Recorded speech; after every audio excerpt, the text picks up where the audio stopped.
Hello book besties, Brianna Sanchez here, your next favorite romance author.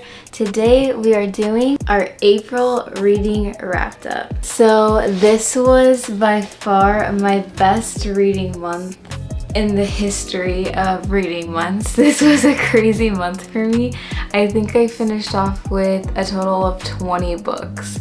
I don't know how I do it because I literally feel like, I have the time and I love reading and I make a lot of time for reading, but I feel like I don't always have a lot of time because I'm writing so much, but we somehow did it. There's also a bonus book this month because this month I published my third novel, so I am including that in the reading wrapped up because I must have read that about 30 times.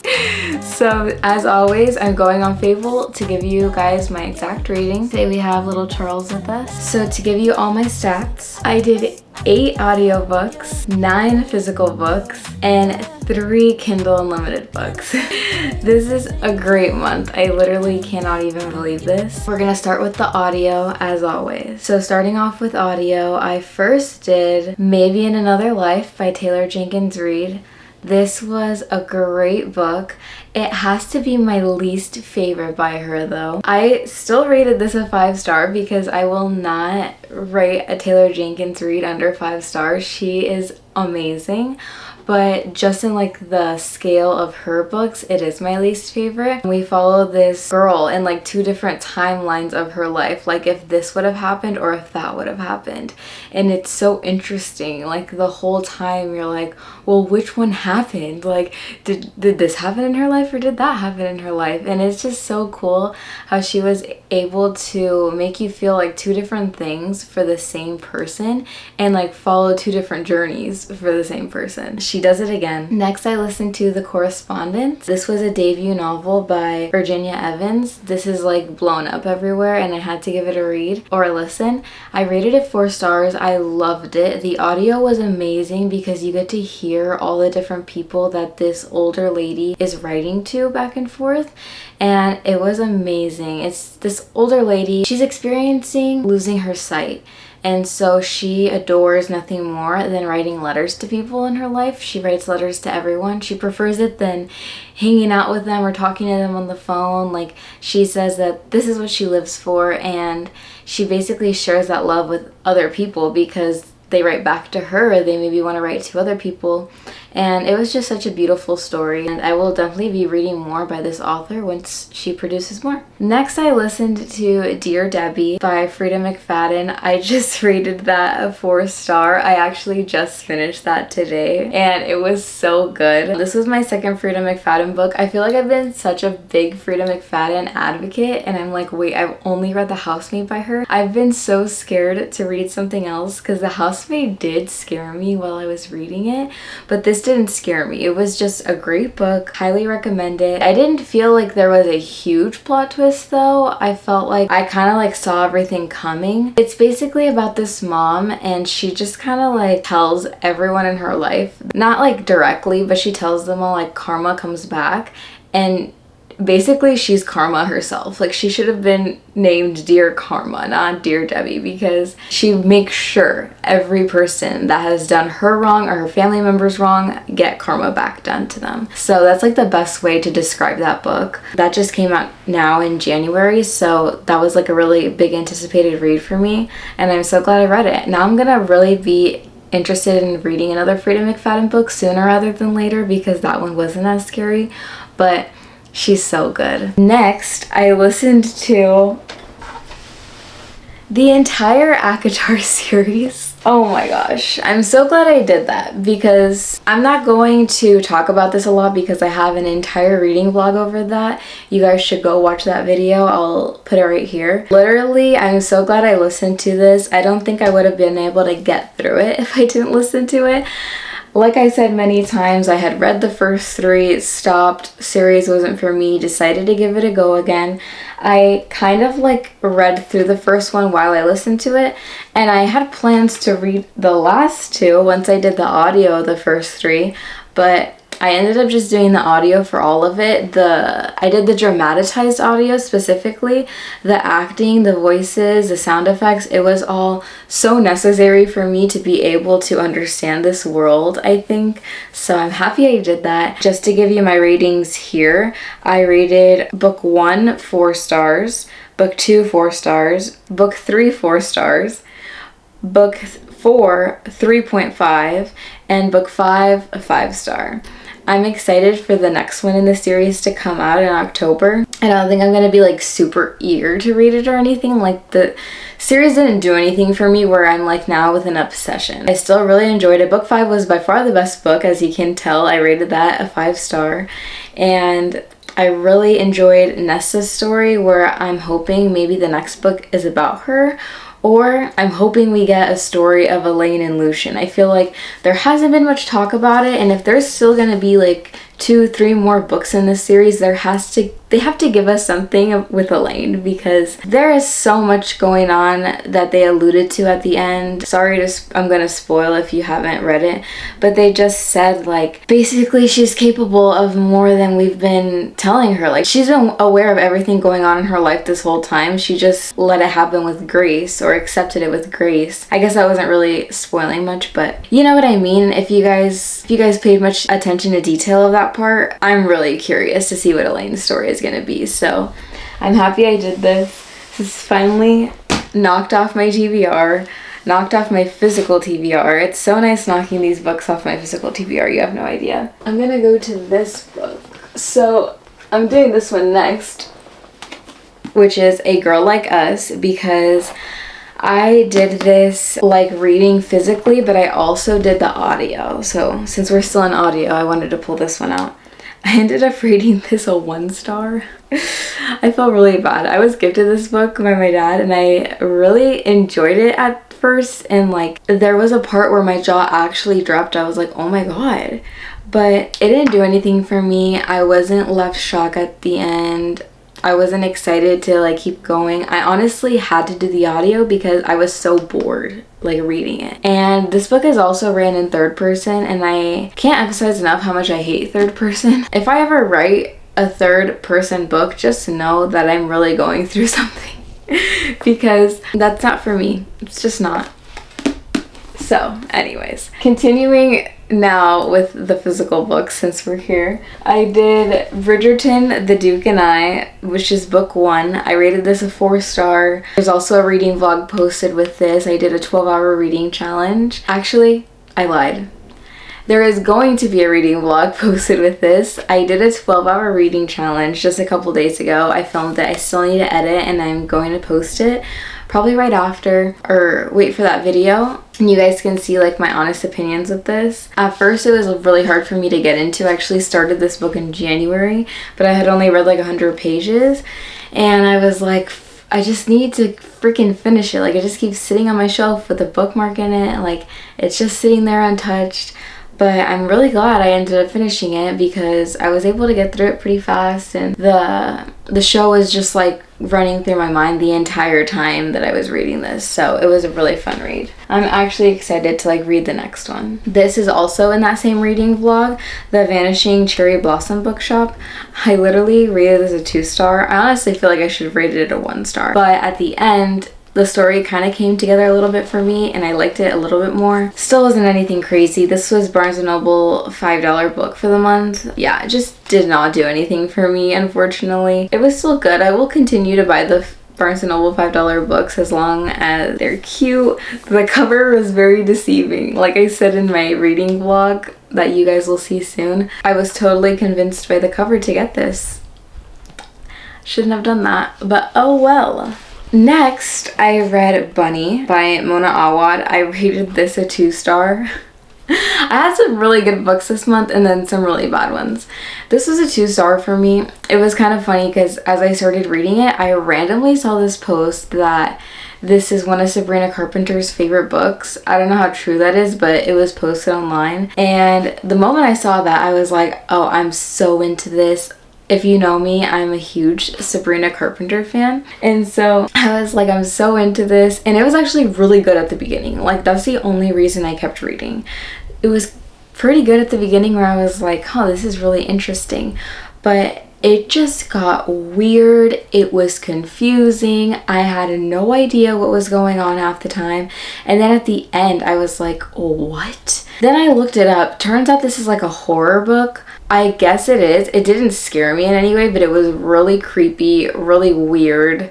It's basically like this girl joining a cult, and she's just trying to fit in. She wants to be in this cult with these girls. I don't know if she just keeps getting drugged or if she's like drugging herself, or she keeps being like drawn back to them. But then she does what they do, and it just gets super freaking weird. Apparently, like they blow up bunnies and they make boys, like fake men, out of these bunny parts. But I don't get it. I don't get how they do that. It's super weird. That's basically what I got from the story. I could be totally off because that's how confusing it was. But this was on my TBR for so long, and I guess I was like pretty disappointed. I don't know what I thought this book was going to be about, but I did not think it was going to be that. Next, I read this book called Turning Back Her Love Pages by Judy Lorenzen. This is a poetry book actually gifted to me by my former high school English teacher. I rated this a 5-star. How could I not? Oh my gosh, this meant so much to me. So I actually reached out to her and told her that I wrote my first book. I've never been really attached to a teacher like I have been with her. I had her in my senior year of high school. She was like so impactful in my life that I've never forgotten her. And when I told her I wrote my first book and then I wanted to send it to her, she actually told me that she wrote a poetry book recently and wanted to send me hers. So if you guys like poetry, I highly recommend reading this. Every poem was so impactful. So many beautiful things written in here that I was just like, stop. There's this one that I absolutely adored. This one. It's called Mom's Nicknames, this poem. I'm just gonna read the first lines because I thought it was so beautiful. Dad called her sugar and honey because of her attitude and spirit, and because he became addicted to her. That was probably one of my favorite lines. I loved it so much. Guys, go check this out. It's on Amazon. I'll link this book down in the description so you guys can easily find it. What a beautiful little poetry book. Thank you, Miss Lorenzen, for sending me that if you're watching this. Next, I dived into the Part of Your World series. Oh my gosh, guys. You don't understand. You don't understand how obsessed I am with this series. Now I get it. Honestly, I didn't think it was going to be giving the way it did. If you can't tell, I annotated the crap out of these as well. So let's start with Part of Your World. I read both of these with book bestie Sarah. Part of Your World was a 5-star for me. I am obsessed with Daniel and Alexis. You have no idea. This just gave everything. I cannot wait to see this adapted to, I think it's a TV series that they're doing. I cannot wait to see what they come up with. There was so many good lines. I don't think I've met a better book boyfriend until Daniel. No, I don't think I've met a better book boyfriend than Daniel until Jacob. I don't know how Jacob somehow got better, but he did. I'm sorry, I'm already moving on. Yours truly was also a 5-star. I loved this book so much. Since I buddy read them, I needed to like have references to go back to for Sarah, and her and I decided we're just gonna like annotate all our buddy reads because it's just easier to like remember what we wanted to talk about and touch base on, like our favorite lines. Everything about this was beautiful. I loved Jacob so much. I think I've noticed that I really love soft book boyfriends that suffer from a form of anxiety, because Lauren Asher's book Love Arranged was my favorite book by her, and her male main character, I believed, suffered from a form of anxiety and like OCD. So Jacob was definitely giving that, but I'm not selling Daniel short because I still loved Daniel so very much. I loved both of them. I literally don't even know what to say. Like, they were both so amazing. I can't wait to see them both adapted to film. This is going to be absolutely wonderful. Sarah and I already started reading Just for the Summer. Unfortunately, like I said it'll be in my next video because I filmed it backwards. For my May hopefuls, I said that Just for the Summer unfortunately wasn't really giving. yet. It wasn't giving like these guys were, or girls, but it still has room to grow. But these were probably my two most favorite reads of the whole month, I want to say. I don't know. But I did read another Abby Jimenez book this month, and that is The Night We Met. This book came out, I think, at the end of March. So I started this literally April 1st. This was absolutely amazing. This book boyfriend was in the same level as Part of Your World and yours truly, Christopher. Oh my gosh, I loved him. He just paid so much attention to detail. It was like the female main character basically is dating the male main character's best friend, and the best friend just like continues to not show up for his girlfriend, and somehow like the male main character winds up like being available or just being there at the same time, or making an effort to be there for her because he's already like grown this attraction for her. And so he's just like genuinely a good guy and just keeps showing up for the female main character. So it's almost like a forced proximity in a way, but like they're not really forced. They're just like serendipitously there, or I don't know, it just works out where it's like that. But at the end it does end up with a little bit of forced proximity, and it's just amazing. Like, I can't even tell you how good this book was. I love it so much more than Say You'll Remember Me, and Say You'll Remember Me was a 5-star for me. I loved that story. This one is even better. I can't even tell you guys. And you saw in my April Hopefuls video, but I got Abby to sign this book for me. I'm just kidding. I didn't get her to sign it. I got a signed copy because she was here in my town, and I ran the second I saw an announcement from her posted online.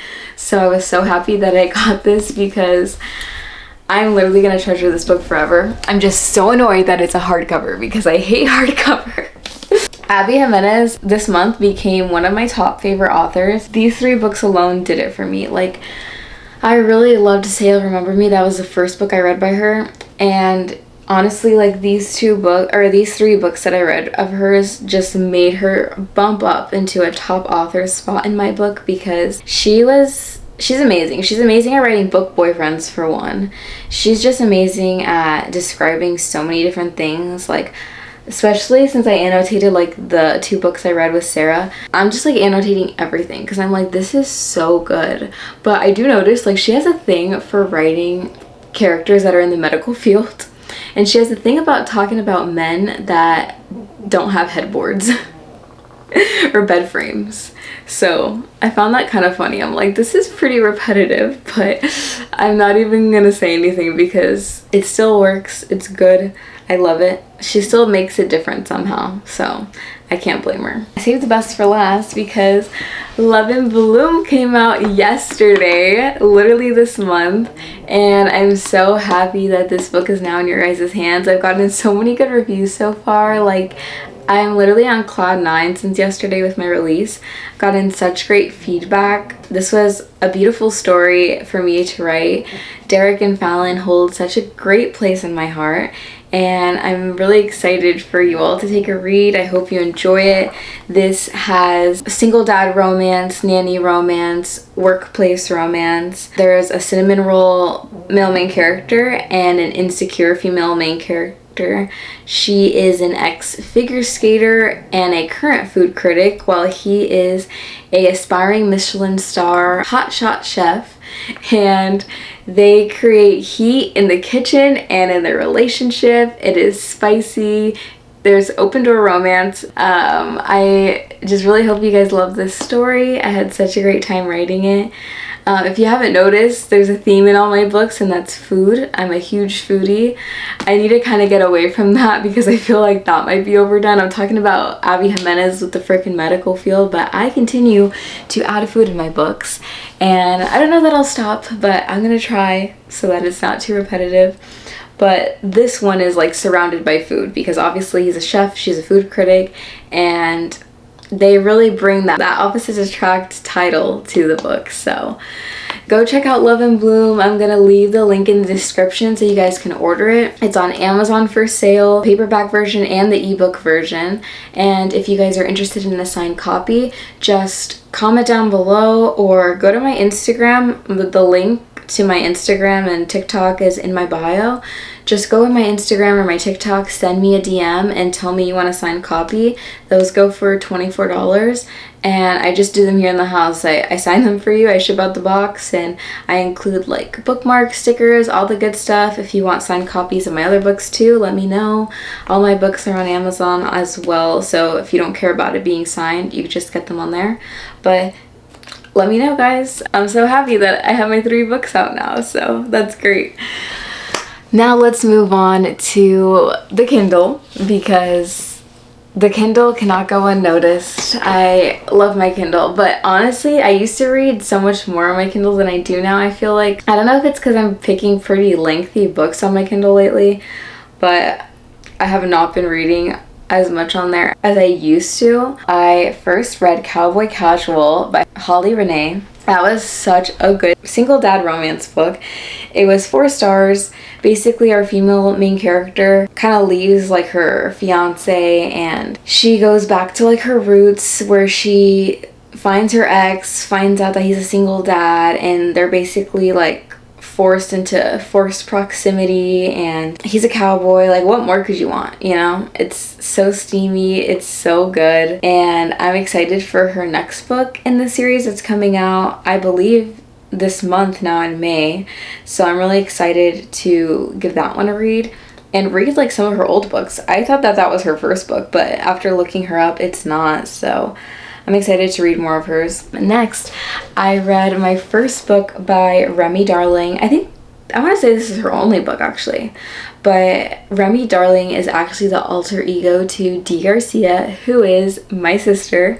That is so crazy for me to say. She's my sister. I have not talked about that before, that my sister is an author. So I read her first book, which is called Brat Mode Activated, and this is a non-biased rating, but I rated this book a 5-star. I'm so serious when I say that. So this book is like smut to another level. This is probably one of the darker romances I've read. It's like on the level of like a Penelope Douglas read. It was so good. Basically, it's a stepdaughter that falls in love with her stepdad, and the mom is like really absent with her job, and turns out she's actually cheating on the stepdad. So the stepdad finds out, the stepdaughter's been knowing, so they kind of like get together, not in a way of revenge, they just honestly get together because they enjoy a lot of the same things in bed, and then they fall in love. So it's so good, but the ending didn't happen the way I expected it to, and it was so good. Like, I'm gonna continue reading more of Remy Darling, but also Dee Garcia. I literally can't even tell you how good that book was. And the cover is so cute. Like, there are so many versions of the cover. I'll put them here, and they're all like, they're so good. So highly recommend reading that book, guys. Checking her out. I'll put her Instagram here too, and also in the description. You guys have to go check her out. She writes a lot of just romance, like spicy romance under Dee Garcia, but Remy Darling is like another level of spice. So if that's up your alley, go check her out. And then lastly, I read Play With Me by Becca Mack. This is the second book in the Playing for Keeps series, and she didn't disappoint again. The first one for me was a 5-star, and the second one was a 5-star. I was really wondering who our characters were going to be after reading the first one, and she didn't disappoint because it was our male main character from book 1's sister, and it was so good because it's the brother's best friend trope. I love that trope so much, and the characters, you just swoon over them. Basically, they're in their little bubble the entire time because they're hiding from the brother. You know, that intimacy that they like form in their bubble is just so cute, so romantic, so swoon worthy, and I was obsessed with it. There were so many good lines, so many funny lines. I'm gonna continue to read more of Becca Mack especially this series. Like, I'm for sure finishing the series. I am so curious who our next characters are gonna be. I feel like it's gonna be Adam, but I'm not 100% sure. If you guys have read it, Adam's just like one of the side characters. It's a standalone series, so that's also something I really enjoy, is a standalone series, hence why I wrote one. So anyways, yeah, that's literally all the books I read this month, which is kind of absurd, really crazy. But yeah, I feel like this is a really good reading month. I read a little bit of everything. Like, this is a thriller, Dear Debbie was a thriller, this is like fiction, romance, you've got more romance, fantasy, poetry, and I had dark romance on my Kindle. We got everything, guys. So if you enjoyed this video, please give it a like. Comment down below if you've read any of these, what you thought of them, if you had like similar ratings. Go check out my reading vlogs for ACOTAR, the 12-hour reading challenge I did with Bridgerton and the Vanishing Cherry Blossom Bookshop. I also have a video, which I forgot to mention, with yours truly and Part of Your World. Sarah and I went book shopping. We did some bookish crafts and we were buddy reading. So all of that is in like one video, and that's actually not out yet. I keep forgetting what I posted and what I haven't, but it's so hard. Anyways, that's gonna come out soon, so go check that one out later, and then you'll get more in depth of our thoughts and opinions on the book. They were so good. Abby Jimenez, I'm going to literally forever read all of your books. You are so good at writing. I aspire to write like you. I hope you guys enjoyed this video, and thanks again for watching. This was a great reading month, and I hope to have an even better reading month in May. Love you, book besties.